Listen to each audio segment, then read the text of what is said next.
जय हिंद प्यारे साथियों। आप सभी से रिक्वेस्ट है वीडियो कंप्लीट देखना, क्योंकि इसमें हम पर्यावरण के उन टॉप क्वेश्चनों को लेकर आए हैं जहां से आपके एग्जाम में प्रश्न अवश्य आएंगे।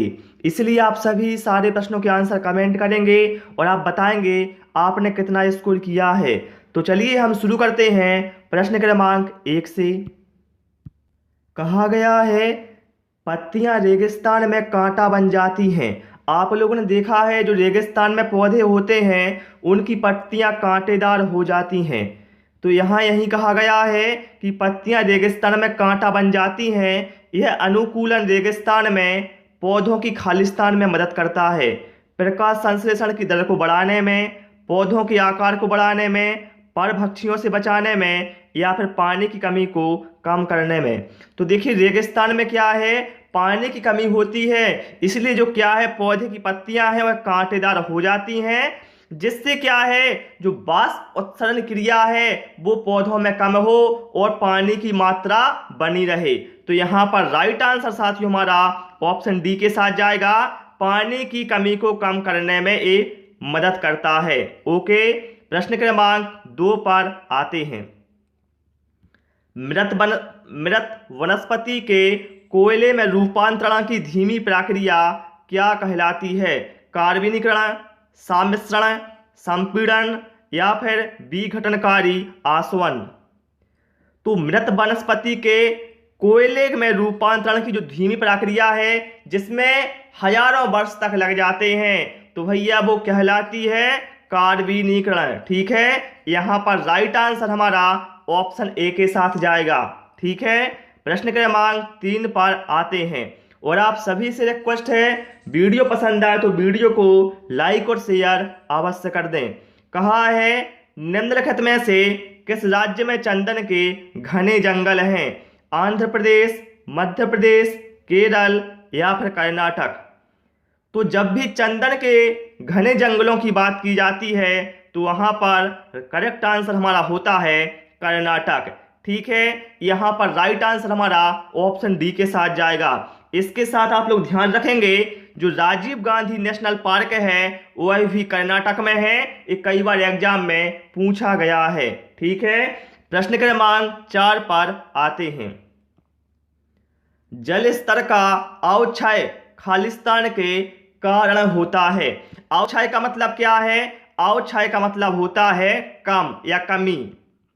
मतलब जल स्तर में जो कमी है वो किसकी वजह से होती है? चराई में वृद्धि, बढ़ती हुई बारिश, अल्प वर्षा या फिर मृदा अपरदन। तो भैया सीधा लॉजिक लगा सकते हैं, जब अल्प वर्षा होगी तो जो जल का स्तर है वो कमेगा, मतलब वह अवक्षय होगा। तो यहाँ पर राइट आंसर हमारा ऑप्शन सी के साथ जाएगा। प्रश्न क्रमांक 5 पर आते हैं और आप सभी से रिक्वेस्ट है जिन साथियों ने अभी तक हमारे चैनल को सब्सक्राइब नहीं किया है तो भाई सब्सक्राइब अवश्य कर लें। कहा गया है पर्यावरण के साथ एक रासायनिक अभिक्रिया द्वारा हुए पदार्थों के ह्रास को क्या कहा जाता है? लघुकरण, क्रिस्टलन, निष्प्रभावन या फिर संक्षारण। तो भैया पर्यावरण के साथ एक रासायनिक अभिक्रिया द्वारा पदार्थों का जो ह्रास होता है उसे संक्षरण कहा जाता है। यहाँ पर राइट आंसर हमारा ऑप्शन डी के साथ जाएगा। प्रश्न क्रमांक 6 पर आते हैं। ऊंट में देखा जाने वाला एक अनुकूलन है कि यह अपने नासाद्वार यानी नथुनों को बंद कर सकता है। यह खालिस्तान में रोकने में मदद करता है। ऑप्शन है नासा गुहा के माध्यम से पानी की हानि, रेत को नासा गुहा में प्रवेश करने से, परभक्षियों द्वारा हमला या फिर नासा गुहा के माध्यम से ऊष्मा प्राप्ति। तो भैया जो ऊंट है यह अपने नासा द्वार मतलब नथुनों को बंद कर सकता है। इससे क्या है ऊंट क्या करता है? रेत को नासा गुहा में प्रवेश करने से रोकता है। तो यहाँ पर राइट आंसर हमारा ऑप्शन बी के साथ जाएगा। ठीक है, प्रश्न क्रमांक 7 पर आते हैं।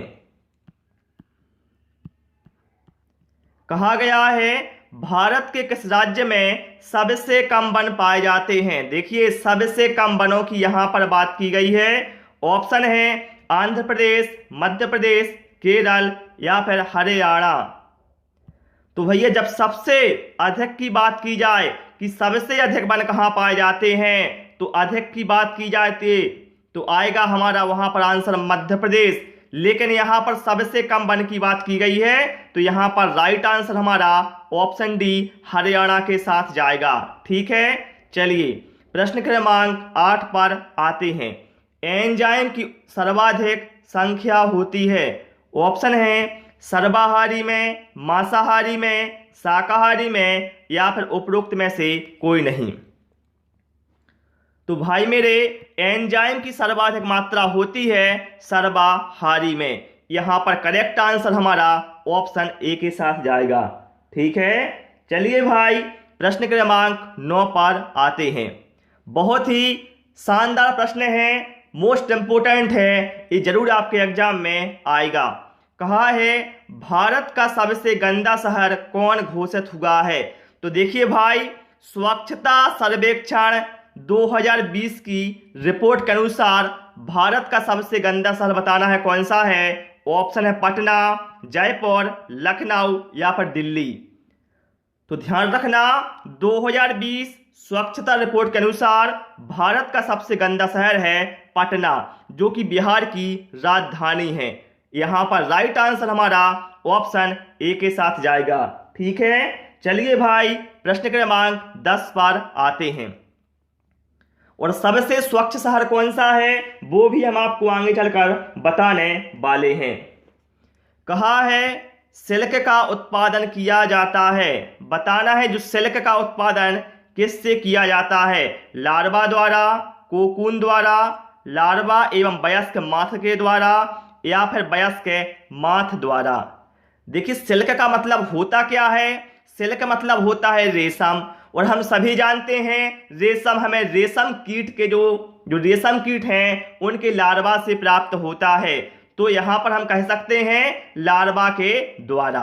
ठीक है, और ध्यान रखना रेशम कीट पालन कहलाता है सेरीकल्चर। ये मोस्ट इंपोर्टेंट है, बार बार एग्जाम में पूछा जाता है। और मधुमक्खी पालन कहलाता है एपी कल्चर। ओके, चलिए प्रश्न क्रमांक 11 पर आते हैं। जंतु विज्ञान के जनक के रूप में किसे जाना जाता है। थियोफ्रेस्टस, मेंडेल, बेसेलियस या फिर अरस्तु। तो देखिए जंतु विज्ञान के पिता या जनक के रूप में जाना जाता है अरस्तु को। किसको जाना जाता है, अरस्तु को। यहां पर राइट आंसर हमारा ऑप्शन डी के साथ जाएगा। ध्यान रखना जो अरस्तु है यह सिकंदर के गुरु थे। ठीक है, और अरस्तु प्लेटो के शिष्य थे, ये भी आप ध्यान रखना। ओके, प्रश्न क्रमांक 12 पर आते हैं। गर्म रक्त प्राणी वह होते हैं जिनमें असमता होता है, जिनमें गर्म रक्त होता है, जो परिवार के साथ शरीर के तापमान को बदलते हैं, या फिर जो निरंतर शरीर का तापमान बनाए रखते हैं।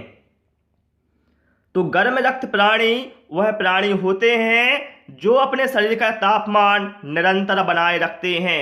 तो कहीं ना कहीं यहां पर हमारा करेक्ट आंसर ऑप्शन डी के साथ जाएगा। ठीक है, चलिए प्रश्न क्रमांक 13 पर आते हैं। और भाई आप लोग वीडियो को बिल्कुल भी शेयर नहीं कर रहे हो, क्या बात है। आप लोग वीडियो को शेयर करो, मैं इतना मेहनत कर रहा हूं आप लोगों के लिए, तो आप भी आपके फ्रेंड के साथ वीडियो को शेयर तो कर ही सकते हैं।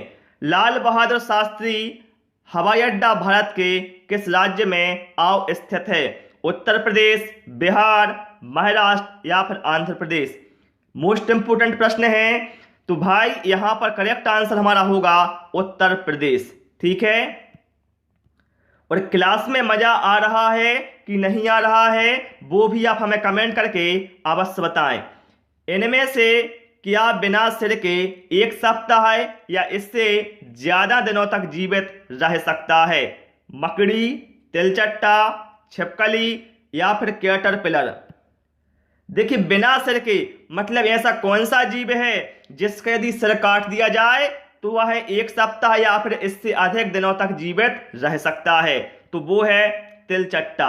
ठीक है, प्रश्न क्रमांक 15 पर आते हैं।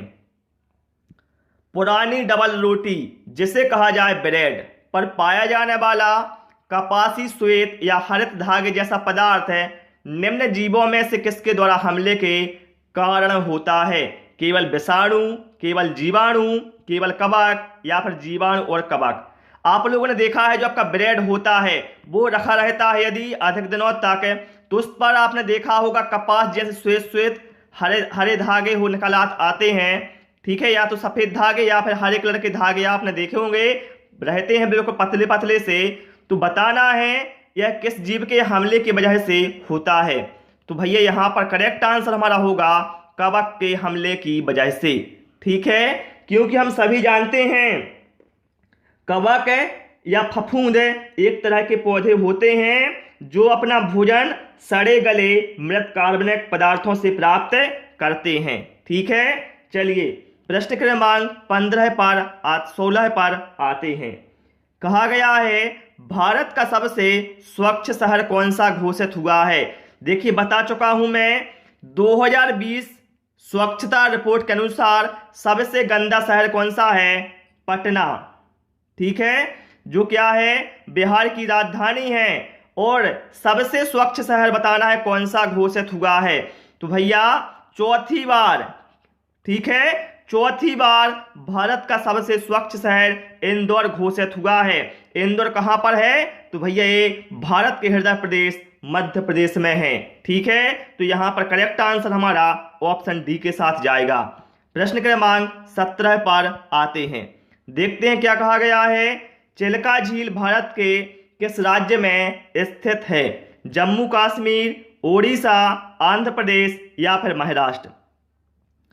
तो प्यारे साथियों ये बहुत ही आसान प्रश्न है लेकिन इंपॉर्टेंट है। आपको इसका आंसर हमें कमेंट बॉक्स में देना है कि प्रश्न क्रमांक 17 का करेक्ट आंसर क्या होगा।